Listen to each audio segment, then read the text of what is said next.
bears responsibility for actions committed in the past by other members of the same race or sex. So essentially saying, I'm a white guy, I bear responsibility for slavery because slavery was, predominantly white And they're slave saying that they owners. support that or deny that. They would say that if you teach such a thing in the classroom, like that is banned. So that's a big Okay. no-no. Which I would have a hard time believing that any good teacher, let's say, is really teaching that white people bear responsibility. It might happen, but bear responsibility for these types of things. Hmm. I think that if that is being done, if a teacher is teaching like that, that is highly irresponsible. Mm-hmm. Well, here's the thing, is that I feel like no one's teaching that, right? Like no one's actually teaching that. That's how it Yeah. comes across, and that's how it's perceived. And the Mm-hmm. perception is, acknowledging that racism still happens every day puts the idea in people's heads that, oh, because I'm white, I am now responsible for you because you're a person of color and my ancestors did this. Now I'm responsible for that. Whoa, how dare you? Like, that's their perception. When really, like, no one's saying that. We're like, whoa, hold on. No one's saying that. No one's saying that. We're saying right here and now. Did that happen in the past and that informs what's happening now? Of course it does. But that's their perception. And I think that's where that language is coming from because no one's actually saying that, right? Yes, exactly. I believe so. I hope so desperately that no teacher is looking to their white students and saying you were responsible for slavery. That would be extremely concerning. But because that's the perception, and I don't know about you, but I feel like a million videos at this point of not student, school board meetings where parents are going in there and they are mad. They are irritated and just like borderline just hateful at what is being taught like in the classroom because they think it's what we just talked about. They think it's this sort of like guilt tripping like type of education, which I I haven't seen evidence. I've read a lot about these anti-CRT laws and in the find this in the Phi Delta Kappan. It's like a professional journal for educators. This article said there was no evidence. Maybe there is somewhere out there, but it must be extremely rare for that thing to happen. But why do you think these parents are extremely angry at what is being perceived to be white guilt tripping in the classroom? Why do you think there's so much of that, but very little evidence of it? Yeah. So I feel like this is a perfect segue into my quote that I have. Yes. Yeah. So I listened to the Daily from the Daily podcast. If you guys, whoever's listening, wants to listen to that podcast, The Daily by the New York Times, July 2nd, 2021. It was very good. They were talking about critical race theory and kind of this whole thing. And I think it very much goes into like a lot of psychology too, but I'll just read this quote real quick. So Michael, the host, said in regards to those who critique and oppose a theory, are, quote, saying openly this concept and what it represents scares us. It makes us uncomfortable. We fear what it means to be thinking about this and teaching it, how it makes us feel, how it makes our children feel. Because CRT, whether it's being accurately portrayed here or not, they seem to be saying, did I just cut out? Nope, just your video. Okay, sorry. Let's go back. All right. Because CRT, whether it is being accurately portrayed here or not, they seem to be saying it's asking us to do something, and that something is to give up certain visions of the United States and of themselves that they have been taught for a really long time. The United States is equal and fair and democratic, and they seem to be saying that it is hard and we don't want to do it. And then in response to that, the person who they had on the show said, Michael, there's a genuine conflict in our country in how to understand the idea of systemic racism.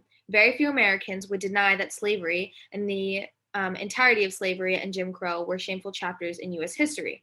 But things get sticky when the concept of systemic racism is introduced and people feel that they are being asked to accept that America is racist to the root and its institutions. So I think that's what's at the bottom of this. It's the sense that, yes, we do recognize that America has many dark chapters in its past, but no, we are not on board with the conclusion that America is inherently or systematically racist and that it's people within that system. We all bear some collective responsibility for how it continues to create an unequal playing field for the people of color.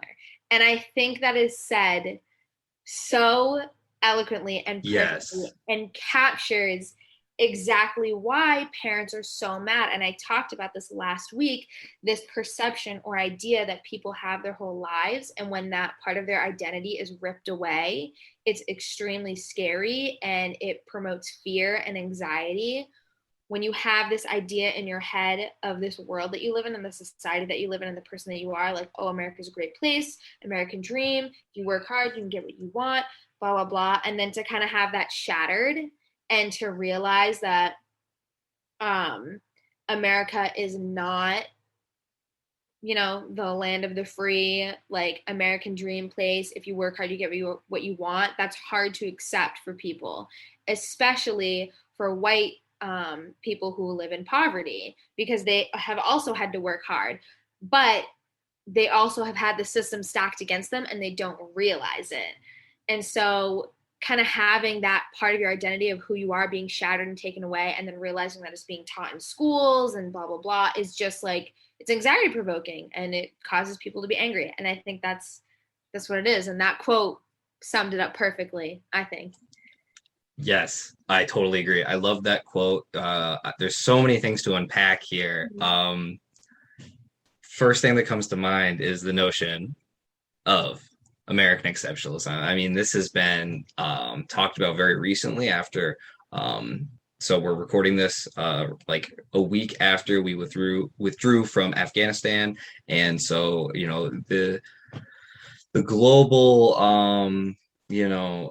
discussion has been on America's place in the world, right? And if we should be fighting these wars abroad. And so domestically, we're having these discussions on like, how powerful are we? How powerful should we be, right? So this is linking back to the first episode, just a tiny bit. And I think that idea of American exceptionalism that we're taught very early on, it's within our culture. It's just so ingrained. What you get is people's ego there is linked to this idea of American exceptionalism. Like, if we're not on top, then we might as well be at the bottom, it feels like. So there's a whole lot of fragility going on. Right. Is it just because we are so strong now, it's like a bubbling effect that where it's just like the ego is just getting so big it like it bursts when things like this happen? Or like, is there something more at play? I mean, I think this fear is stoked as well. It's not just natural to think this way. Like I mentioned, it's within our culture, and culture is not a natural thing that is just born. Like, there's stuff at play, and I think right-wing media is at the center of it. I mean, you go on Facebook. I would hate to see what's on some of those boards on Facebook and all of that. There's groups that I've seen. I get it. I get the trickle down effect from like TikTok and other like Instagram, because I don't want to go on Facebook, but I'll see it right second hand, and it's just disgusting the things that are talked about. Do you want to touch on that? Maybe a little bit of white fragility? Yes, I do. I love that stuff. No, yeah, I mean, that's essentially what it is. And like the quote said, it's like, we can acknowledge that, Civil War, Jim Crow era was wrong. Again, reading about it in a classroom, in an English class, reading a book about it, discussing it. Okay, yeah, that's fine. But once we start to go into, actually, racism didn't end then.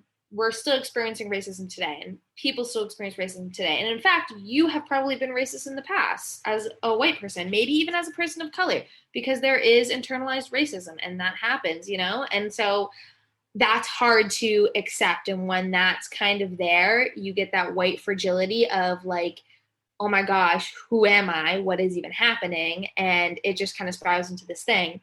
And it also, I just had a funny thing that popped into my head. And this is going to sound a little radical, but I Oh, I feel love it. it's going to sound a little radical. But so, talking about how, American exceptionalism and like we are kind of brought up this way, when the right wing people say that critical race theory is indoctrinating our children, in all honesty, I believe that we have all been indoctrinated to be obsessed with America. I mean, truly, honestly, like you as a child at a very young age, you stand in front of the flag and you pledge allegiance to the flag, the United States of America, put your heart on your chest.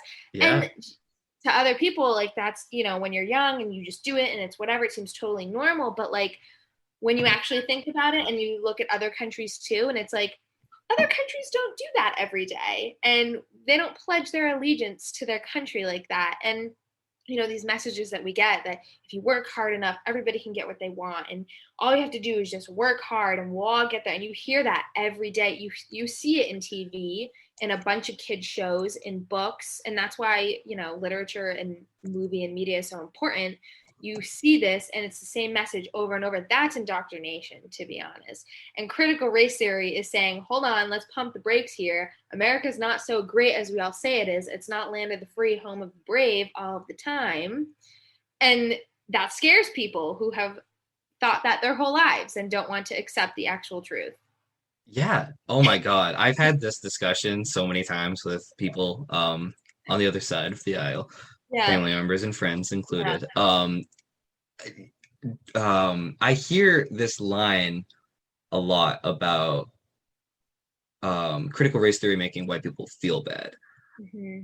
To me, just me, a personal thing, as someone who would maybe create a curriculum, I think I'd be totally okay with teaching the real history of what has happened throughout this country, and is continuing to happen, Mm-hmm. which involves race, which obviously involves power structures where white people are on top and there are many, many people beneath us that are being oppressed and have been oppressed, far worse than today.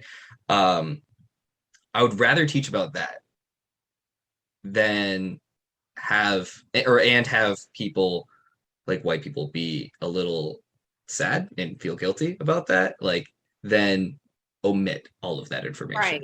Right. Like I think I'm okay with taking that trade-off, just personally as a teacher. But now that trade-off isn't like a choice that you can make as an educator. Now that is being not everywhere. I'm not trying to fear monger here, Yeah. but like it is sort of being stripped away. And because a lot of these states have these laws, and I mentioned this before, they're extremely vague, makes people walk on eggshells here. I think it really is restricting Mm-hmm. the information. It's restricting history, Yeah. and that, as I want to be a social studies teacher, that's scary to me. Mm-hmm. If I can't teach about like slavery as being, or the Civil War as being a product of slavery, not states' rights, like I might as well not be a teacher. At that point, like if my institutions are restricting me that much, and so it really is sort of unsettling to me. And you mentioned, man, so good with all of this, Jamila, just bringing me to the next point. So in the HF 802, the Iowa bill, right? We were just talking about the responsibility factor, but then there's also, you mentioned this whole hard work ethic, right? That America has, this individualism. The next line says that meritocracy or a hard work ethic is racist or sexist. So essentially, the bill is stating that if you teach about the idea of meritocracy being racist or sexist, again, that is a no-go. No more in the state of Iowa. Which meritocracy, I think, for those of you who don't know, meritocracy is kind of the idea that like you get what you put in. So like you work hard, you will receive the benefit. If you don't work hard, well, then you're going to be, I mean, this is done in a capitalist system a lot. You're going to be poor, essentially, is what kind of meritocracy says. It's sort of a system that's based on the harder you work, the more success you should have. And so teachers, I think rightfully so, should teach that meritocracy is a flawed idea. Like it's Not true. it's just not